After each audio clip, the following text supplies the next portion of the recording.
ActionSA has launched a petition asking the 1.2 million unsuccessful Nasi Ispani applicants to support its appeal under the Promotion of Access to Information Act. This is in response to the provincial government's decision to deny their request for access to the employment records of each person hired through the program. For more on this, we're joined by ActionSA Gauteng Provincial Chair, Funzi Ngobeni. Ngobeni, I appreciate your time this afternoon. Now, just walk us through the objective of ActionSA's petition and why you're urging unsuccessful Nasi Ispani applicants to support it.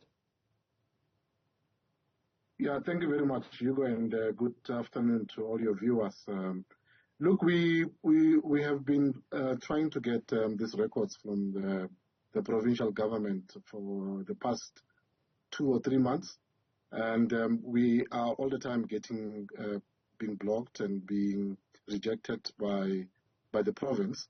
We are now exercising a legal right of appeal, and we are also now, asking all the 1.2 million unsuccessful Nasi Ispani applicants to also join us in this battle, because all what we are asking for is transparency, and we want to know whether all those 1.2 million young people that queued for longest time trying to get an opportunity to work were not excluded because the people that were favored were ANC comrades. So we are asking for transparency, and we are surprised that the provincial government is dilly-dallying. It's preventing us from getting these records, and we're starting to wonder whether maybe there's something to hide. So we are asking all the 1.2 million unsuccessful applicants to sign our petition so that we can attach our appeal to their names, so that the provincial government must also see that this transparency that we are requesting is not only coming from ActionSA, but it's coming from applicants themselves who are unsuccessful at this particular moment. Ngobeni, you've just said that you suspect that there is something to hide. Well, one would imagine that when you launched the appeal in the first instance, that you believed that there was something that was being hidden. What would that be? Yes, you will remember that when this was launched and people were asked to submit their CVs, a lot of people queued in Nasrec and other places with their CVs in hand. Obviously, these are the young people. Close to about 63.9% of the youth in Gauteng are unemployed. So they are all desperate to get jobs, and they are hoping for a fair process where they can compete with others. And if they are obviously not successful, they also want to know that that process was fair. So most of the complaints that we received after that queuing was that CVs of young people were found in the veld, lying around and being thrown into the veld. And in some instances, ANC councillors were seen fiddling with people's CVs in the boot of their cars and so forth. And all these complaints were brought to us and to our attention, and we couldn't sit and do nothing about it. So we launched that appeal, or basically the application to get the records so that we can be able to see exactly who has applied and who was successful, and on what basis those other people were successful. So it's something that we did so because we were receiving all these complaints, and we were receiving this information that we were getting from young people in the main that had taken an advantage of this scheme to try and better their lives. So let's talk a little bit about how ActionSA characterizes the employment scheme, and what role do you think it plays in the ANC's electioneering strategy, if that is what they're doing? Look, Hugo, we have seen the ANC being quite desperate in Gauteng. The Premier, Bhangazali Sufi, has demonstrated that in his various PR gimmicks and PR stunts, and that the recent one that we residents and voters will have been aware of was him standing on the stage. It was an ANC type of a meeting, and he was telling the audience that their ESCOM bills have been scrapped, and that they don't have to pay anything. And he was quite clear that he's doing this to win elections next year.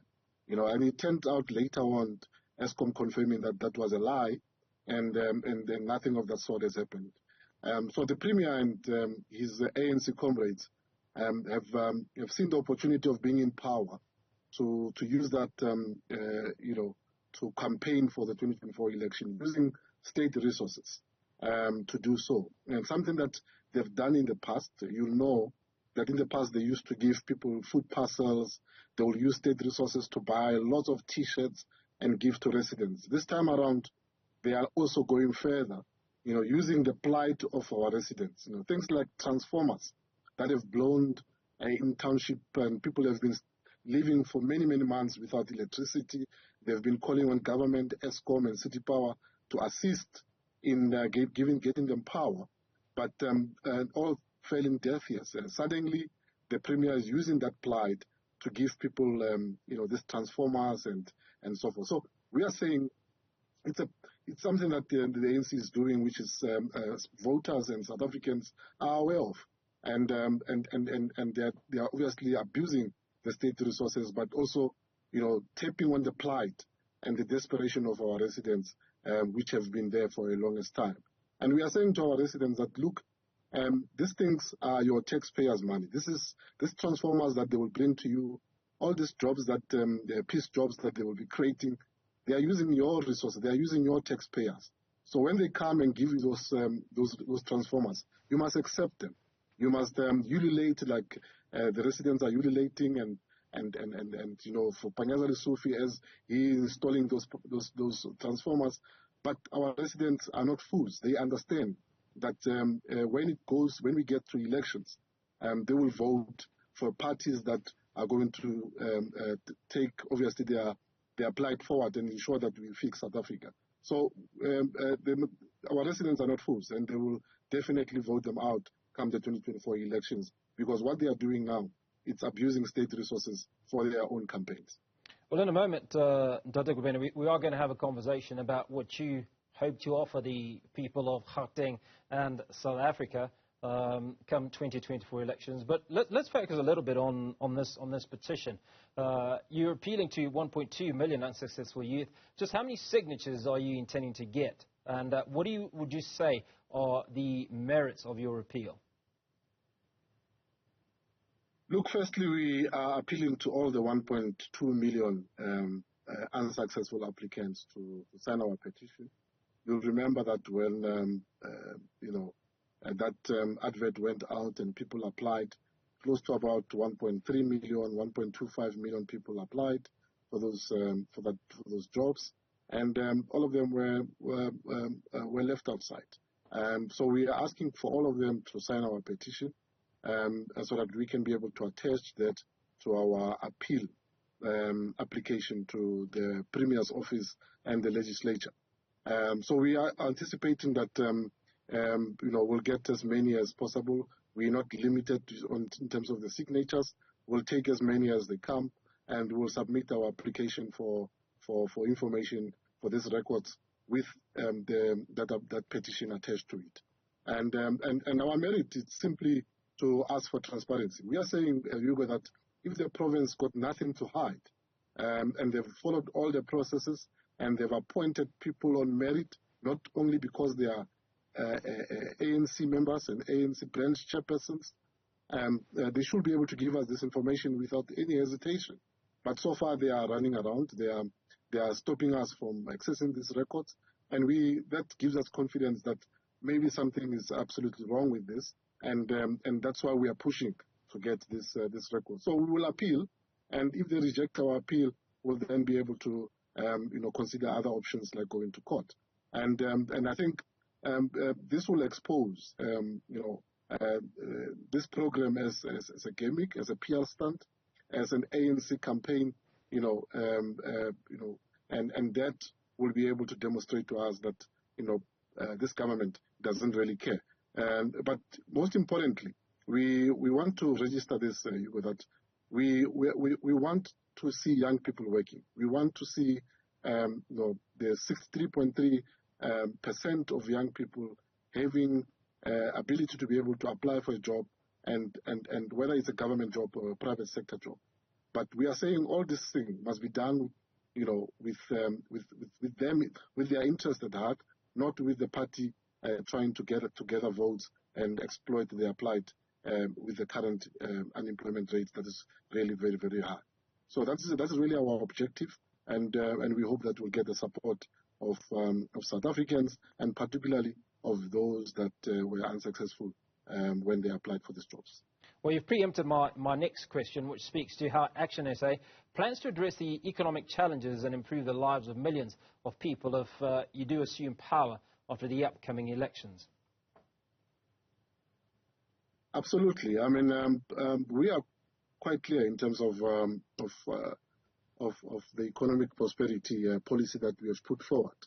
The challenges of South Africa, and the reason why this unemployment rate is going up every time is precisely because we don't have a government that is really patriotic and that really loves South Africans.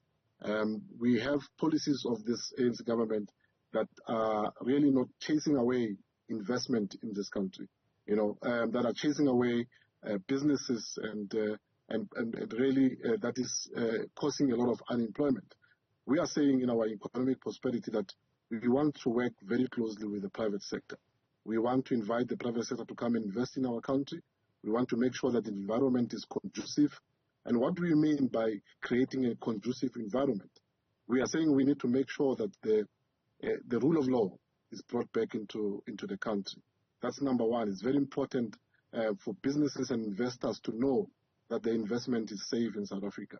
So we will work very, very hard in terms of bringing back the rule of law in this country. The other thing that we will be looking at is obviously the labor regulations, so that we can be able to break the stranglehold of the unions. Because if you look around, a lot of industries have closed down.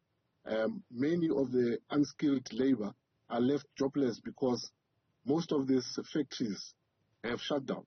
And that you'll find this across, not only in Gauteng, you'll find this in other provinces as well.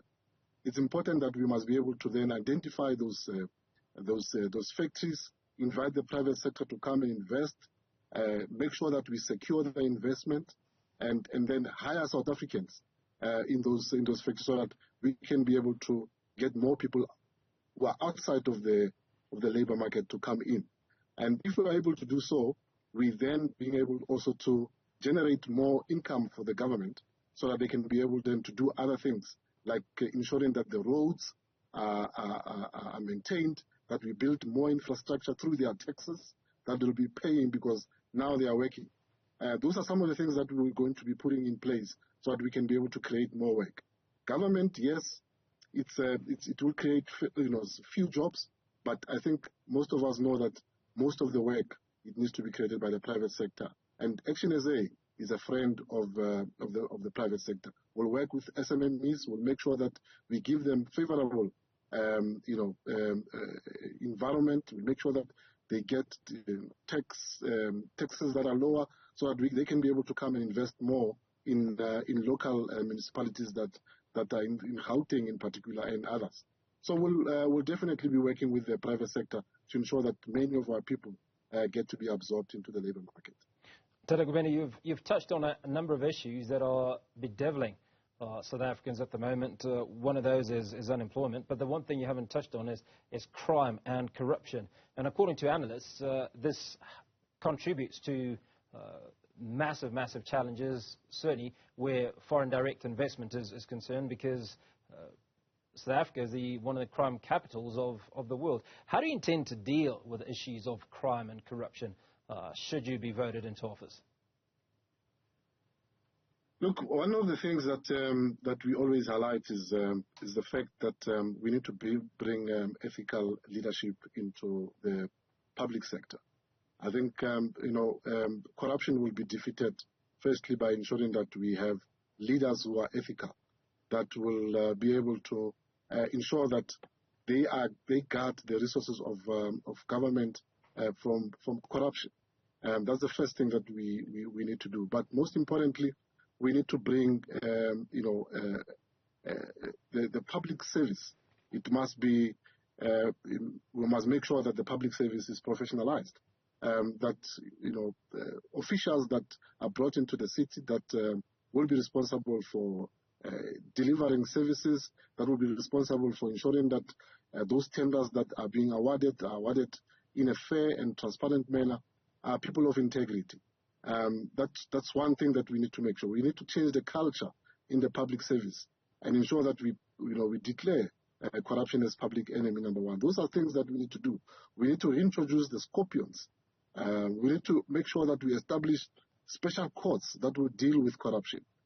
Because sometimes, you find that these cases of corruption, they drag for a long time. We are sitting now with state capture allegations that were confirmed by the State Capture Commission of Inquiry.